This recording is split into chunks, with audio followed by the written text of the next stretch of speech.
Bonjour à toutes et à tous, donc aujourd'hui nouvelle vidéo top 100, donc le numéro 10, et je vais vous parler du live at the Wembley Stadium de Queen.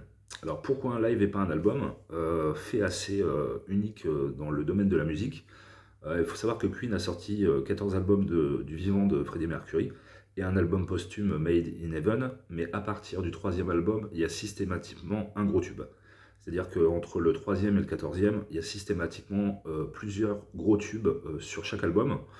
Et j'ai beau réfléchir, j'ai réfléchi pendant longtemps, et pour moi c'est impossible de choisir un album en particulier, quoi. Parce que Queen a tellement écrit de chansons cultes que choisir un album où il n'y a pas telle ou telle chanson qui mériterait de figurer dans un top 100 qualitatif, j'ai choisi ce live. Donc ce live a été enregistré en 86 au stade de Wembley, donc en Angleterre.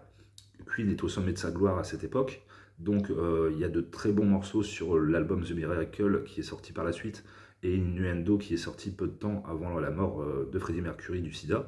Mais c'est la quintessence de Queen, ce double live, sachant qu'il y a quasiment tous les gros tubes qui sont présents. Donc Queen, c'est qui? C'est un quatuor, donc Freddie Mercury qui chante avec une voix assez phénoménale et qui est un excellent pianiste, Brian May à la guitare, Roger Taylor à la batterie et John Deacon à la basse.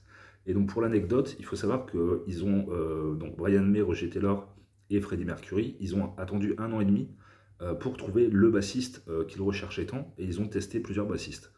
Pourquoi me direz-vous? Parce qu'ils voulaient être quatre créatifs. C'est-à-dire que Roger Taylor chante sur plusieurs morceaux, Brian May joue de la guitare et de la double guitare, et John Deacon, le bassiste, a quand même composé I Want to Break Free et Another Wind Bites the Dust, qui est probablement le morceau le plus connu de Queen. Donc la plupart des morceaux sont coécrits par Brian May et Freddie Mercury, mais quand vous avez un bassiste qui est capable de composer deux morceaux qui sont parmi les titres les plus connus de Queen, excusez du peu, mais respect mon gars, quoi. Donc voilà, en plus le concert est excellent.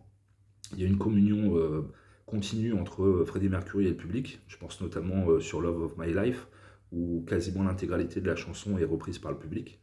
Un public en transe qui est venu assister à un événement fabuleux.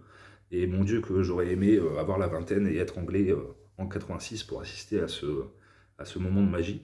Et je pense notamment à la fin de A Kind of Magic, où Freddie Mercury communique pendant près de 2 minutes avec le public en lançant des cris que le public lui renvoie. Donc ça donne des frissons. C'est un album incroyable, le son est très bon. C'est un chef-d'œuvre. Enfin voilà, il y a du gros morceau. Il y a Another Wild Bad the Dust qui est assez incroyable en concert. We Will Rock You, We Are the Champions. Enfin voilà, c'est la quintessence de Queen. Et c'est une excellente porte d'entrée pour découvrir ce groupe. Donc je vous le conseille. Après, si vous voulez être complétiste, je considère que quasiment tous les albums sont bons. Il y a des pépites qui ne sont pas sur les best-of Greatest Hits en 3 volumes qui sont sortis. Il y a des morceaux excellents à découvrir. Et donc voilà, donc Queen, chef-d'œuvre de Queen, ce live à Wembley. Voilà, jetez-vous dessus parce que franchement ça vaut le détour. Et ça a été un groupe assez incroyable, un groupe phénoménal. Et voilà, donc bonne découverte et à bientôt. Salut!